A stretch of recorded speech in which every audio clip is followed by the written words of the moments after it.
Why are we doing this? I don't know. Welcome everyone. We're here to talk about Smallville season 2. I'm on Red Kryptonite apparently. This is season 2, episode 4. It's called Red. It is the episode that introduces Red Kryptonite into Smallville lore. The effects Red Kryptonite has on Superman does change. Basically, there's multiple different interpretations in the comics. There's multiple TV shows interpretations. Basically, do what you want. Pretty much. In the show, it basically just turns him into an asshole. Hey, we have a lot of things to complain about this show for. Their choice of what to do with Red K, I don't think I have a problem with. No. So it takes away all of his, I think they describe it later as it removes his inhibitions. Yeah, that's probably a good way to describe it. It's hard not to maybe compare it to a certain vampire losing his soul on another television show. How dare you do this? The hit television show Buffy the Vampire Slayer. Angel, of course, turns into Angelus. That's kind of what this is. This is Clark's Angelus. Just because this show stole 70% of its ideas and DNA from that show does not mean you need to compare it to it on a regular basis. Wait, are you saying that this stole more from Buffy than it did from Superman? That's a bold statement. Is it? It may not be, actually, if you stop and think about it. But... It stole its names from Superman in the comics. I don't think that a lot of its content, themes, and ideas are really... I don't think it's an out there statement to say it stole more from Buffy than it did from Superman comics. Here's what I will say, okay? I'll say this. I do think it actually has one nice little idea at the very end, right? After the Red Kryptonite things, and we'll talk about all the plot and all that, but after it's all done and he's like sitting down with his parents and apologizing for being a dick, and they're talking about how, okay, that these nasty things he said, yeah, they were nasty and he said them in a really bad way, but it doesn't, and this is what made me think of the vampires losing their souls thing on, or getting their souls back or whatever on Buffy, is that it was very much the same thing in that, is where the evil monster that you are when you're a vampire, yes, it's like it's not you, but it still kind of is. Like it's still kind of based on who you were. It takes your worst traits and amplifies them. Yeah. It doesn't just create evil from nothing. So the idea that it's like the feelings that he was expressing are in some form real. They're coming from deep down, and they're coming out in the worst way possible. It does lead to him saying that one of the key things he felt when he put on the Red Kryptonite ring is that he wanted to tell everyone his secret and be kind of open to the world. And I actually think, as far as like foreshadowing something about Superman, the idea that he wants to openly be Superman is a really nice way. I guess a nice little thing to throw in. I'm not. So you know what? Credit where credit is due. Yeah, and I think it's like, okay. There's a lot of things in this episode where he's like, "I'm going to buy stuff because I don't have stuff, because I can now." And there's a lot of that feels like it's just I don't know how much that's rang true with Clark so far in this show, but the idea of him wanting to tell people who he is definitely has been a recurring theme since the start of the show. I think the wanting to buy stuff's just surface level, like teenager. I want things. There's not any deeper than that, really. Yeah, but him wanting to tell people who he is, that's definitely been there the entire show. I mean, even down to last episode, he finally got to tell Pete, and that's definitely been something that we've had multiple episodes in the past with him telling his parents, hey, maybe I could tell Pete, maybe I could tell Chloe, maybe Lana would understand, whoever it is. Like, it's definitely something that has weighed on Clark over his life. So, I think it's a good bit of foreshadowing for something that he wants to be, and it kind of I do think they push it a bit too far with him saying right after that he feels like he's got two identities, and I'm like, I don't know, that's a bit of a stretch at this point, but, I'll give them the win. I'll put it in the win column. But yeah, so the plot of this episode is that they're all buying Clash rings, which for some reason cost $350. Which I looked up. That's $600 in today money. Yes, and it turns out the red crystal in the ring is actually made of, well, it's ruby technically, it's red, but you know what I mean. Is made of red meteor rock, so it's red kryptonite. And one of my critiques right at the start is that it doesn't take effect on Clark until he's actually like slipped it onto his finger, even though he's holding it in his hand. And kryptonite up until now has always been a proximity thing. If it's close enough to him, he feels the effects. So it's kind of weird. It's not until he puts it on the finger where you see like the red light go up his skin kind of thing. Yeah, I guess the justification in this is I mean, I don't know if this holds true of future red kryptonite stuff. We'll wait. We will see. but it's a proximity thing. Like, so regular kryptonite is obviously there's a distance, but they have it in a lead line box, and you can open it and okay, he's close enough, it affects him. This is a lot closer than that. You could make the argument that the red kryptonite is weaker in terms of its range. Whether or not that remains, true across the series, I don't know. I can't remember. We'll find out eventually, I suppose. If it's consistent though, like across the entire 10 seasons, I think I'm willing to let it slide. It's just like, hey, this has less range. Okay, it was the first thing that sprung into my head, is because he's already holding it in his hand, and I'm like, you're already touching it. Like, why is it not already taking effect? But I agree, yeah. Anywho, so immediately he starts like saying things out of character. He starts like laughing at this. So there's this new bad girl in the school named Jessie who's already eyeing up Clark. Typical early 2000s goth. Yeah. And the teacher's giving her shit for not being in the dress code, and Clark laughs at everything she says and kind of comes over and says that he looks like he's got a crap fashion sense, even though he's just wearing a shirt and tie like every teacher ever does. And says, oh, I think she looks quite hot. And as this is happening, Lana and Peter just looking at each other like, what the hell? What's going on? Which, honestly, Pete's inclusion in this episode, it's really funny how the parents didn't want anyone to know about Clark's secret the entire show. They were upset that Pete was maybe going to find out last episode, and then he did. And we said last episode, oh, this sounds like a healthy thing to have a peer that you can confide in. And would you believe it, the very next episode, the first episode after he finds out, he ends up being instrumental in figuring out what's going on with Clark and then helping put a stop to it. Yeah, I will grant you the he's instrumental in figuring it out because he's the one that knows about the ring. I think the putting the stop to it, I think, is more just because of a case of, well, we have Pete now, so we can use him. I think you could rewrite that scene so it's Martha instead of Pete, and nothing changes. You absolutely could, but I think it's just this like immediately this was this was useful, and not just because Clark needs a friend to confide in. This was also useful for helping, like, look out for him. So I don't know. It's just, once again, the strict Kent parents are looking a bit foolish right now. I don't remember exactly, but I do hope that's something that is kind of brought up at some point, that it's kind of touched on in this episode, that Jonathan's a little maybe overbearing. At the very start of the episode, he talks about how, hey, Clark wasn't really meant to buy this ring because Jonathan told him it was a bad idea. And Martha's like, hey, well, I mean, you were a teenager. You spent all your money on a stupid bike. Cut in some slack. Maybe he's a little overbearing. It's kind of in there. It touches on it, but I hope it kind of gets into it a little bit more. I don't remember the specifics. Yeah, it's definitely there to be explored if they want to get. And you can sort of like understand that he is overbearing because he's got a very particular case of a child, and that he has to protect him because he's different. So, and in this particular scenario, I think it's actually probably the most normal scenario ever, right? For a parent in this case. I just noticed the description at IMDb for this episode. I want to read it.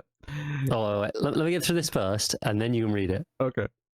Like, it's the most normal kind of overbearing parent bit of like, hey, don't waste your money on this stupid, cheap plastic ring. I haven't said this, because we watched this together, because we're not getting through this on our own. I said that, this actually seems like a fair, like, parental, like, complaint that he makes. So, you spent $350 on this stupid ring. Like, rather than usual, where he feels like he's been overbearing because he's like, no, you can't tell anyone your secret. Be secretive. Yeah, I think it's one of those rare cases where they actually write it pretty well, and then you have both sides represented with Clark and Jonathan, and then you have Martha being the mediator, of her being like, well, it is kind of his money. You spent your money on stupid shit. It's not harming anyone.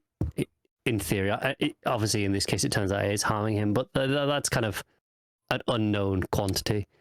I mean, like, it's there's no harm in him buying a stupid ring if it's his money and that's what he wants to buy. Not really. Even if Jonathan does think it's stupid, and probably a lot of the audience are like, yeah, this is a stupid thing to spend your money on. We do find out later though he's got a $20 allowance, right? Which sounds good, to be honest. Like a week. That's not bad. Yeah, I suspect he's doing more chores on a farm than we did. Probably, yes. I didn't really get an allowance. I got spoiled at birthdays at Christmases, but I didn't get any regular. What I got was I tended to get a very small amount for like doing chores, and then I would get my money for the bus to school and back, which was like a couple of quid each way. Mm-hmm. And then I had the choice of I can go and get the bus or I can walk, because my school was in walking distance. Okay. It was a few miles, like 3 miles, 3.5 miles, something like that. It took me about half an hour, 30, 40 minutes to walk, a brisk walk.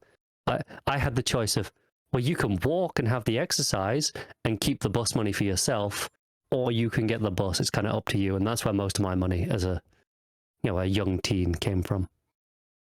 I thought you were going to end that with saying, so I never had money. Honestly, during winter when it was cold, there were a lot of times where I don't want to walk, I'm going to get the bus. There were a lot of the times where I woke up late and I was like, yeah, there's a bus due in 10 minutes, I'll just run and get that instead of being extra late for school. Of course. But I'd usually walk home, especially if the weather was nice. So it kind of evened out over the year.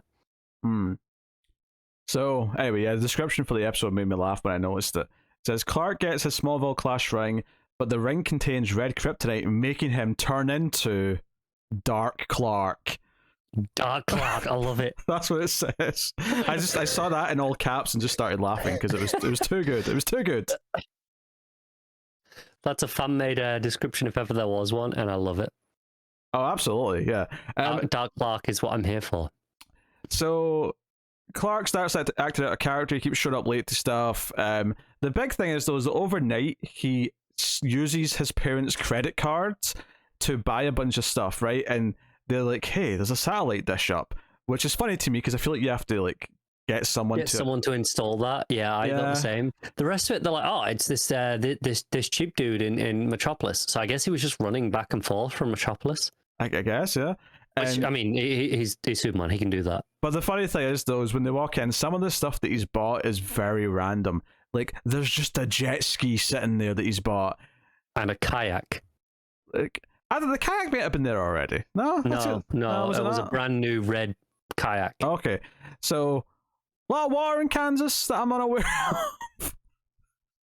Why would he need a kayak? Like, I mean, I guess there's lakes, but you've never seen him go anywhere near a lake. I know, I've never seen him near water, but yeah, he's got a jet ski, a bunch of amplifiers, a guitar, a new TV, a new computer, a silk shirt which is just over the banister because Martha touches it for like 2 seconds, like, this is silk. Oh, but the piece de resistance is a Nintendo GameCube, which he's now playing his Madden game on. As he should. That is what every early 2000s teen aspired to be doing. Yeah. Do you think Jonathan would have said that buying a video game console with that 350, which would have been definitely enough for a GameCube at this time, probably more than enough, he would have seen that as equally wasteful, or at least would he understand that that's something he'll use for a while? That's like a hobby or something. This is conflicting because I think, like, my parents, and I assume yours as well, given you game, willingly bought you consoles, at least for like Christmases and birthdays, stuff like that, right? You got maybe not the latest console necessarily, but you got consoles in general. You grew up with them. Jonathan, I think maybe not being the old school farm guy that he is, was maybe like, no, this is a waste of. I think he might have this is a waste of time approach. Yeah. That's the sort of thing, though, that unlike the ring, it wouldn't actually cause any harm, except maybe if he's ignoring his schoolwork, which is the classic, fear, is that the kid will just play video games instead of doing homework. But I mean, yeah, and I guess Clark definitely plays that up this episode, but not just with the GameCube. Honestly, more we're just going out to bars anyway. But yeah, he keeps saying he wants to go to a bar, and like all of his friends are like, well, "That's a bar. You need to be 21, Clark. We're in Kansas." I like, oh, no, wait, hang on. Lana and Chloe are like, you need to be 21, calm down. Pete's like, after this test, at the weekend, then we'll go out. So a bit of a difference. And that's the other thing, is that so he starts, despite the fact that he's flirting with this new girl, Jessie, who's like eyed him up and he's eyeing her up and he's made a few comments, he also decides to start hitting on Lana, like openly as well. and says she looks sexy at one point. Which actually, so they're having like a study session at the Talon, right? And Clark shows up late. Lana answers the door, and he says something relatively fine but overtly flirty with her, right? He says something about her looking nice or something looking nice on her, and it's a little bit awkward but in a cute way, you know, in the sense that it's like, oh, he's kind of being honest about how he feels a little bit. I think it's when he asks her out to go, hey, do you want to go dancing instead of this? Oh yeah, I think it was that. But then he just says you look sexy, and she looks kind of like flattered but uncomfortable, and I'm like, we're verging into almost sexual harassment with how quickly he's just jumping to like extremes. And then he proceeds later in the scene to use his X-ray vision on both Lana and Chloe's ass cheeks, which Pete tries to block with his hand, and obviously, I mean, X-ray vision, doesn't really do much. That doesn't work. Yes. So he even starts eyeing up Chloe. I question how much he's trying to actually block it and how much he's trying to just like, you know, when someone's glazed over, you kind of just wave in front of their face to get their attention. Yeah, it's probably maybe more he's that. doing that. But yeah, so he's already like hitting on two chicks the whole episode. They decide, oh no, that's not enough. Now Chloe's looking good. And we get like so much jealousy this episode because Lana is a little bit jealous when he's flirting with Jesse, and then after, even though I think it's fair to say he doesn't. Okay, for the first like half the episode, he's overly flirtatious with Jesse, but she's into it, which is important to note here. Yes, it is. That's her type, right? She's like, okay, no, I like this. Lana being jealous then is just her being jealous and weird because, you know, oh, hey, Clark's my thing, even though I don't want to be with Clark, and I've been like awkward like this for I think years. they're going for deep down she does, but she's not accepted it yet. Blah blah blah. Yeah. But it's like Clark shouldn't necessarily feel apologetic for that. But when Clark takes Lana out on this awful date, we'll talk about the date itself. But best to say he does things that, like, he's going to have a hard time explaining to her when he can't tell her he's on red kryptonite. The next day, Chloe comes to see Lara, and she's like, oh, I heard you went on a date with Clark last night. And Chloe is so jealous. And I'm like, oh, that's right, Chloe's in love with Clark, but Clark's in love with Lana, so she's just always miserable about it. That was a whole thing from season 1, and it just all came flooding back. And so from memory, that goes on for a while. I think it does. Clark apparently likes every woman he encounters except Chloe, although real life turned out that he was making the right choices, it turns out. But you know, I know very little about Kristin Kreuk outside of the show in terms of her personal life. It's probably a good thing for her. Probably means she's not a terrible person. She was actually kind of almost connected to all that stuff with Allison Mack. I think Allison Mack tried to recruit her, and she was like, "No." That's what I'm saying. She was like almost kind of connected to it. She was like, her name came up in the news stories because like they were trying to use her as a spokesperson or something for it as well. But then she clearly didn't. Yeah. All right. Okay. So when I say I know very little about it, I know that she's a step up from Allison Mack at the very least. That's fair. Like let's give her that credit. I know she was in the hit direct-to-video sequel Street Fighter: The Legend of Chun-Li as the titular Chun-Li. She was Chun-Li? She was Chun-Li. Oh, wow. we did it as a bonus episode in Collector's Cut. Go to patreon.com/MailFuzzTV to get the bonus episodes. I did not realize she was Chun-Li. But we did the bonus episode, but we're doing video game movies. We did the original Street Fighter on the main show. And that movie straight has do you know the montage in Batman Begins where he's living like a homeless person because he's like sort of traveling the world and he's like training, and you see him all dirty and he's like stealing a bit of food to like survive, and it's like him getting to know the people kind of thing. She has that moment where she's eating in an alleyway with like homeless people, and the camera pulls back from these homeless people eating whatever, and it pulls back to her also biting into something. But she just looks like Kristin Kreuk from Smallville, except one little smear of dirt on her cheek. Like that's all she's got. It's hilarious. Like I love it. It gets really dull in the back half, but there's a lot of funny stuff early on when it's trying to do the Batman Begins-esque like journey that she's on. When did this movie come out? Oh, it was like 2009. Oh, okay. Yeah. Right, okay. That explains a lot. So it's like right just before Smallville ended, where she was maybe like just guesting like for a special episode here or there. Yeah. Anywho, so I have nothing against her as a person. Let's make that clear. Yeah, sure. She's a horrible actress, but she might be a nice enough person. I don't know for sure that she's not, because I mean, I'm pretty sure on previous reviews I've said, Stephen Amell seems like a perfectly nice guy. Oh, that did turn out to that be did not age well if I did say that. Not that he's done anything. Let's be honest.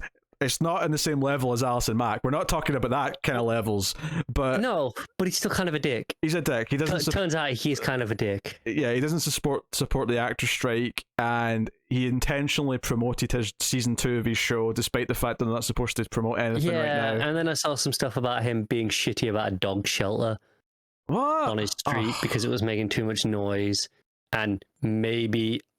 I'm forgetting the actor's name. He played Roy on Arrow.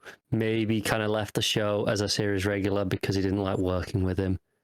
Look, some stuff's come out that he's maybe a bit of a dick, but still maybe not on the same level as Sex Cult. Yeah, yes, with branded sex slaves. Yes, there is levels in this. There is nuance. Yes, Stephen Amell. If I said he seemed like a reasonable guy, I may have been wrong. Yeah, he has failed this say. Yeah, I've seen a lot of that this week. My tweet on the subject is I just quote tweeted and put above it Prometheus theme. I saw. You know that meme of Barry Allen at the gravestone? Yeah. Do you know he hates that? What, Grant Gustin? No, Stephen Amell. Oh, Stephen Amell hates it? Oh, that's good. Yeah. Okay. Yeah, he hates that meme. So, I keep using it. Yeah, it's great. Yeah, you do you, people.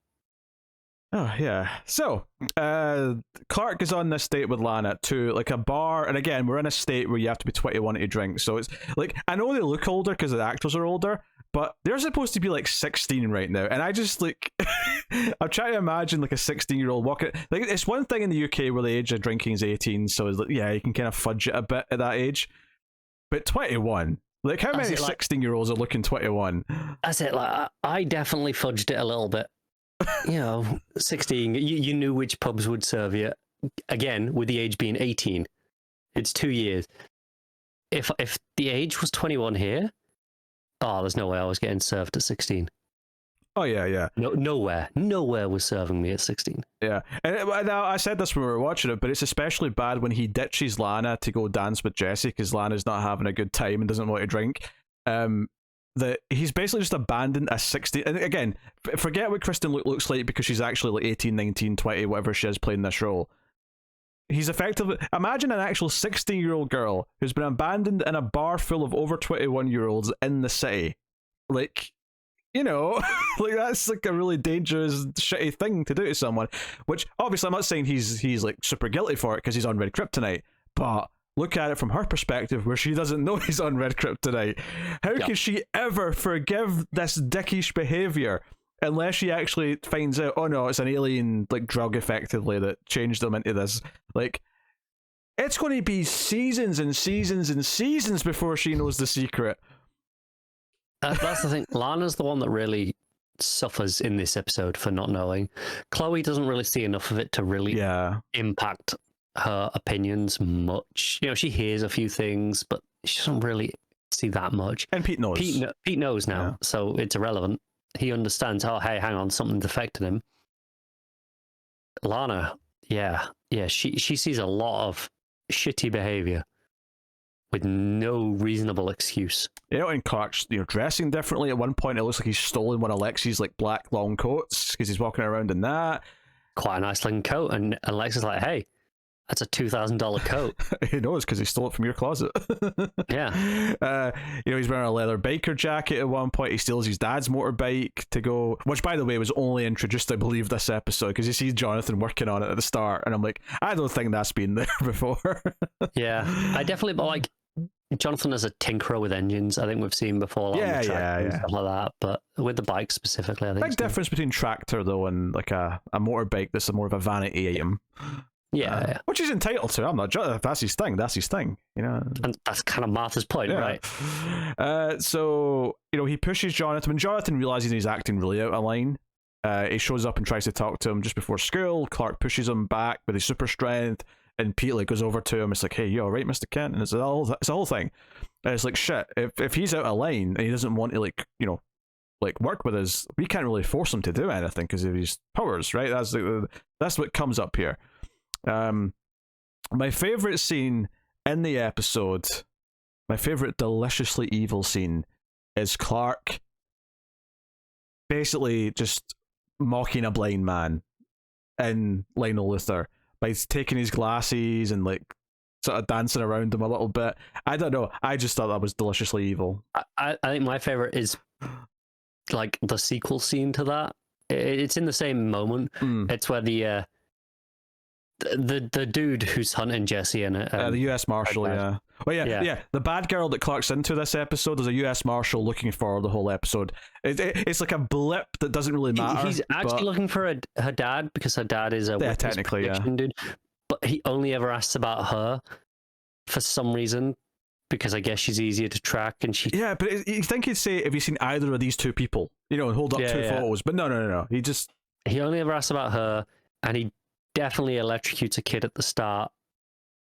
That's right. Oh my, I forgot about this. He murdered. So yeah, he murders a dude. But then he says he's a U.S. Marshal. So I'm like, why are you murdering people looking for someone if you're like an official? I mean, he's not. That's what it comes down to. At the end is he's. Oh, okay.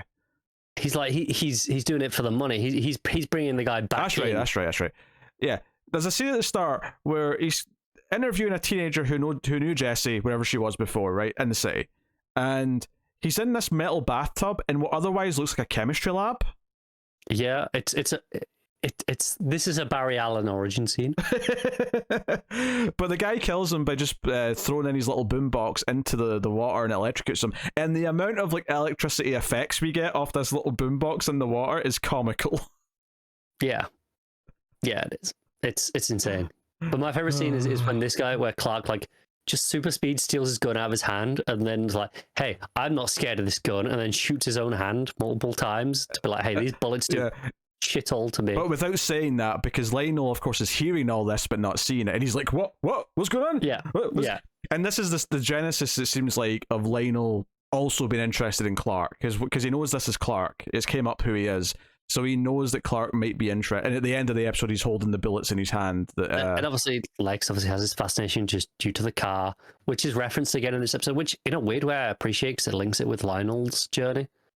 Yeah, it also makes sense because Clark kind of implies there's like he's got abilities, you know, without saying superpowers. So it makes Lex kind of perk up a little. The eyebrow goes up, and he's like, "What's that, Clark? Tell me more about your special abilities." Yeah, and Lex actually goes to Jonathan to try and talk about the fact that Clark's running away. I almost wish they did a bit more with that, like the idea that Lex was like, "Hey, I'll play along with Clark, but."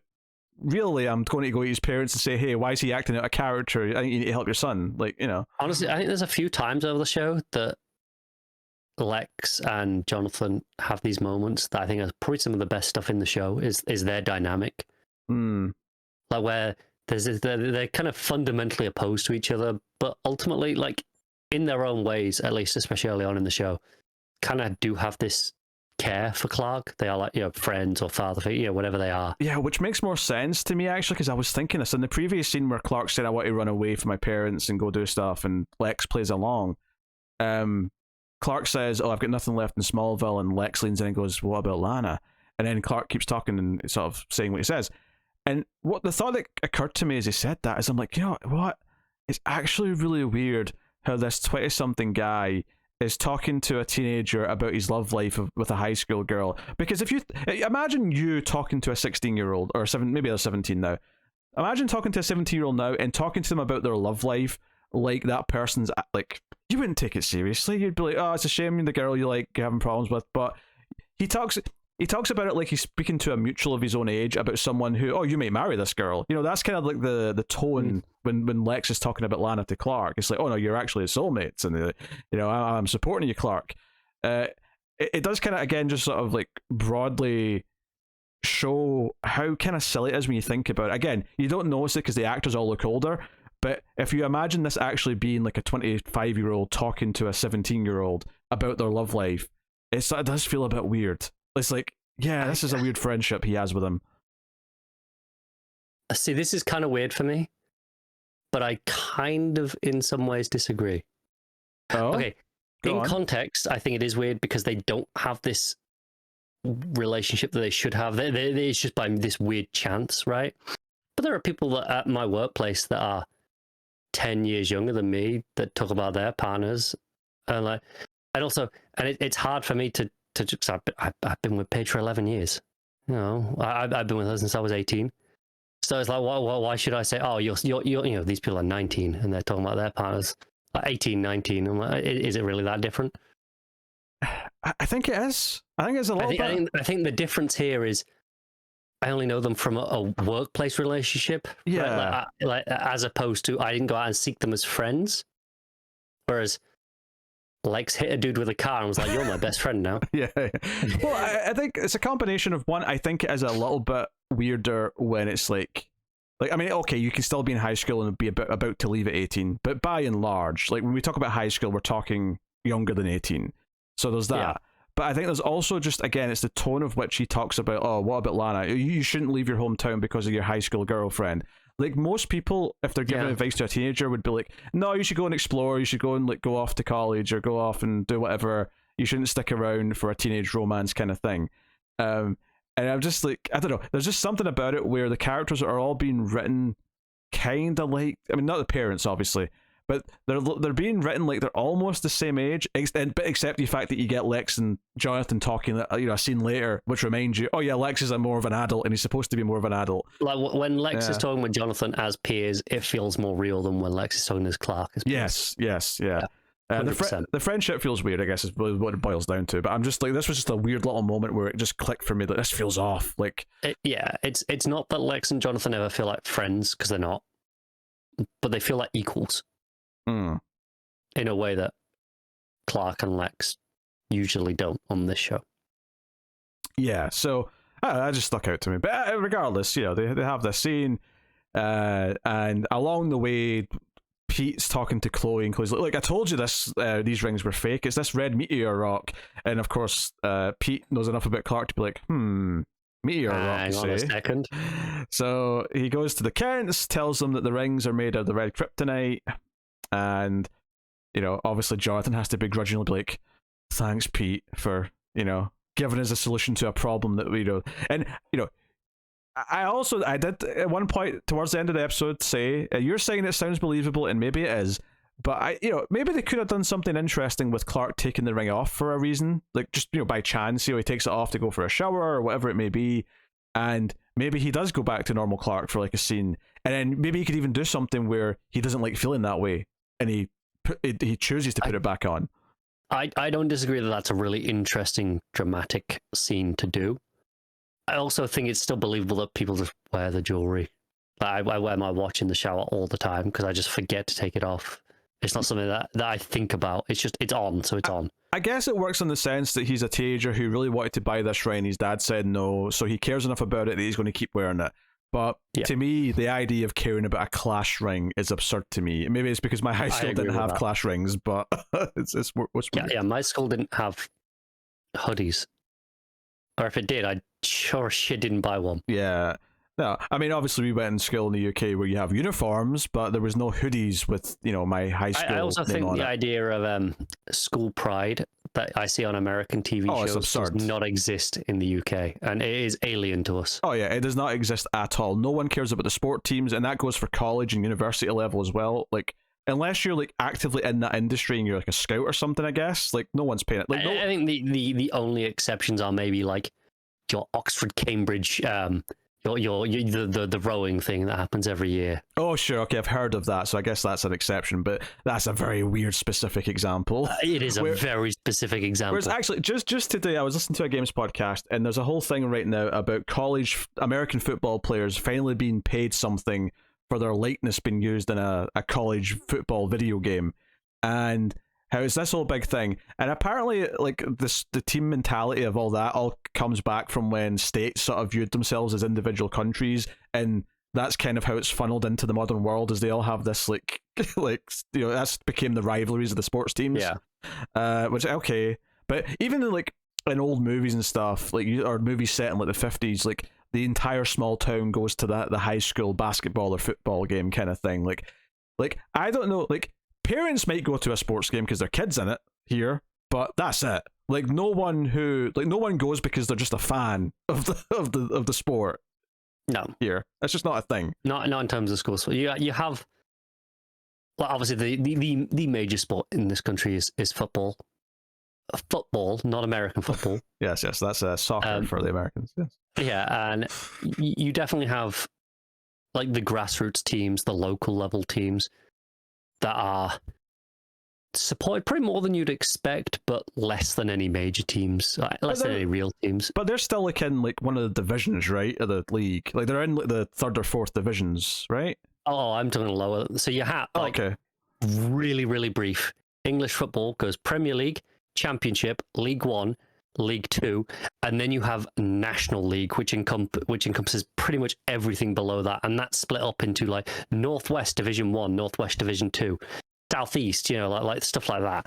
It's really fragmented and really local level. Like this is your town team, like your town of a few hundred people's team, sort of thing. So is this? This is just an honest question. Are these teams like where the future big players are like proving themselves in training, or is this where the people who want to play but are never going to be good enough to actually be on the big teams go? Realistically, the second one. Well, the second, okay. Very occasionally. So these are basically the players who are doing it as a hobby rather than an actual profession. Every single person in these leagues has another job, and they're doing this as well. That's every single one. That's what I was thinking. Yes, 100%. Anyway, they do have more of a turnout than you'd expect in terms of audiences. Sure. That's still not like high school and college teams. Again, it's an entire town rather than a school. Yeah, it's completely different. Yeah, it's just a whale thing. Like the whole school spirit thing's just absurd, and it's definitely a big thing. Scholarships are a big thing you hear about on at least TV and movies, and they are a real thing. Maybe they don't operate exactly the same way they do in the movies and TV shows, but they are a real thing. And it's this idea of valuing the sports teams over the actual education is a bit of a problem that you hear being talked about from time to time. Anyway, that's all just a bit of culture difference stuff that we are just kind of marveling over for a minute because it's so weird to us. But yeah, not a single ounce of school spirit or patriotism in my body, and so all of that feels weird to me. You could not pay me to wear an item of clothing from my school, let alone have me pay $350 goddamn dollars for it. Even my university, I wouldn't wear a hoodie. No, I see people leaving wear like Leavers hoodies. Like, Leavers of this year. I don't own one. It's not weird. Like I'm not saying this is weird. I'm just saying I still wouldn't do it. It would never even occur to me either. I know that's a little bit more common, but that's still. It's like it would probably cost them like 30-40 quid. Yeah, I also personally would not ever wear like a shirt that's just a flag either. Like I would never wear a Scottish flag as a thing. No, and the only person who wears a Union Jack flag is Manchester Black. Or people who voted for Brexit. They're basically shitty Manchester Black. Anywho, yeah. So that was our making fun of a lot of American culture in about 5 minutes. So their whole plan is, of course, to whip out some actual green kryptonite because it's the only option they really have. As Clark is looking for the secret mini discs that have all the secret information on them that Jesse and her dad have. Because they're worth like $1 million. And of course, as soon as Clark showed that he couldn't be hurt by a bullet in front of this guy, this fake US Marshal. Dying. Yeah, well, that was my initial. I immediately said, okay, there's not a villain in this episode to kill him, so how's he going to die? And it ends up being Jesse's dad shoots him when in the very next scene. Yeah, it's the very next scene. It's it's a reasonable enough thing because he's in his house with a gun threatening them for something. Yeah. So fair enough, I guess. It justifies it better than I thought it was going to. Yes. But I'll point out, though, this is the second episode in a row where Lionel has been present for something like, in this case, it's powers. In the last episode, it was a ship. But we're really milking the fact that, he can be present and get lots of, suspicious sounds, but he can't see anything. So he can, they're really milking that right now. Yeah. So we're doing a lot of that. But ultimately, Pete shows up with kryptonite. Clark gets hurt. Jonathan shows up with a sledgehammer, and we get a really bad visual effects shot when the sledgehammer hits the ring on Clark's finger, and it shatters. But even the ring part, under his finger, all shatters. It all just shatters neatly into this basically a bunch of JPEGs that fly towards the screen. It's rough. It's rough stuff, but it works. And that's all fine and well. And then it has the scene where he's talking to his parents, and Probably the best in the episode. Yeah, the thing I said, it was actually kind of good at the start, the review. But then the final scene of the episode is that he goes to try and make amends with Lana. And again, from her perspective, Clark started acting like a sexist pig, started wanting to do a bunch of things she wasn't comfortable with, and started just saying things like, you're sexy. Like, and just, various things of that nature. And he tries to, like, in fact, there's even a point when he's on the red kryptonite where he says, I'm an open book to you now, Lana. And I'm like, what's he going to say that he's going to regret? Well, what about the night of the tornado? He goes, we'll get to that later. Yeah, it's actually very lucky that he somehow didn't, like, say something more, incriminating, if you want to put it that way. But he tries to talk to her, he tries to bring her flowers, and rightfully she's like, you abandoned me in a bar with a bunch of older people and ditched me for another woman.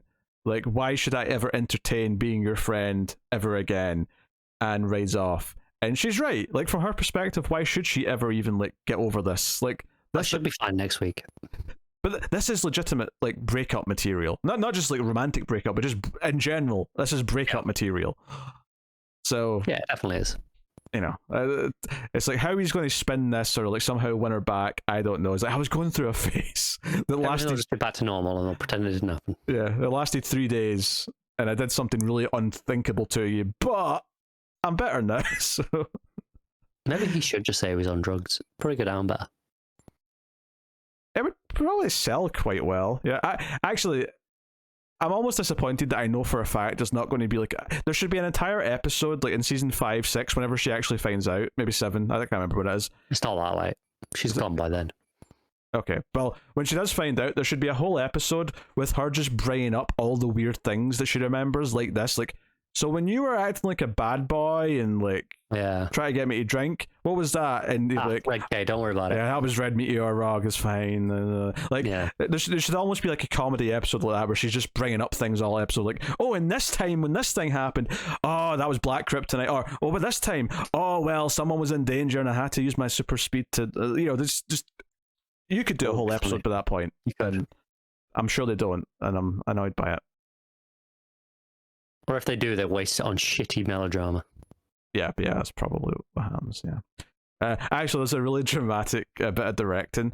When Clark shows up to Jesse's house and is like, I know about the discs, I want them. It does this extreme sort of, like, Dutch angle on both him and Jesse before the ad break. Does it again. Yeah, it does it twice and then it goes to the ad break, like, cut to black.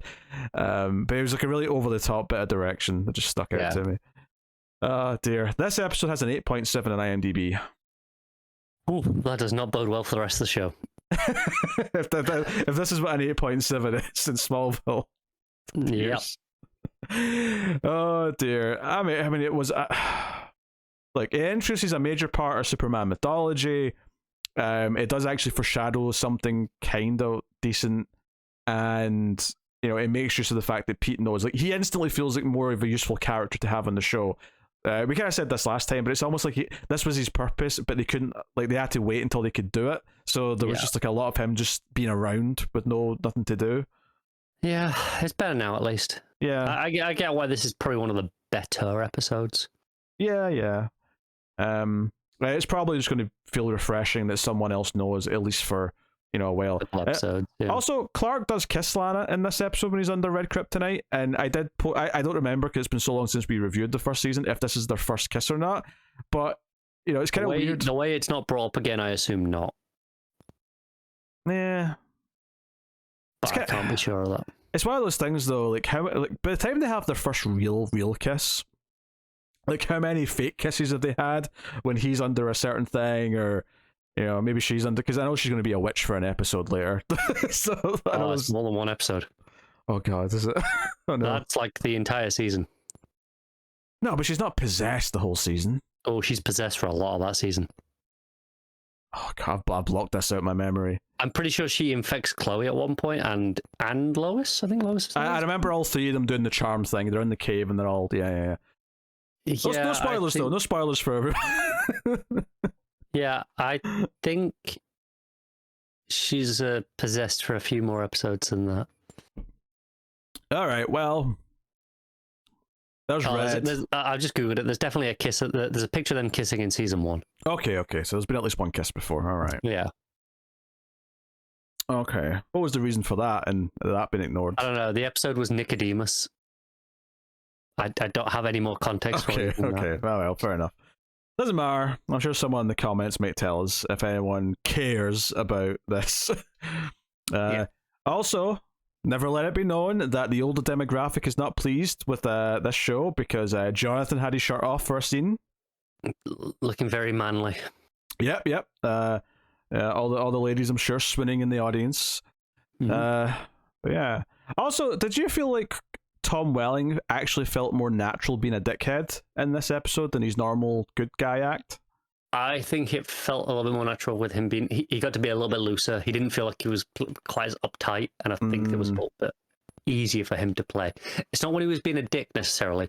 It's when he was just being a little bit more off the cuff and a little bit looser. Yeah. I don't know what that says about you if he's like, I can just be myself in these scenes where he's being an asshole. I get it to a degree because I think there's a point where it's easier to just be like, screw you. But it is to be like the goody two shoes that Clark is, right? Yeah. Ah, well, okay. There you go. That's Red. Let us know what you thought of this episode in the comments. And if you like Smallville and are upset, then, well, sorry, but it's not changing. We're here to shit watch this show, okay? That's what this is. Every week. So, yes, you can support all the content over at patreon.com/MailFuzzTV. It does help out us a lot if you do that and help keep all the content coming.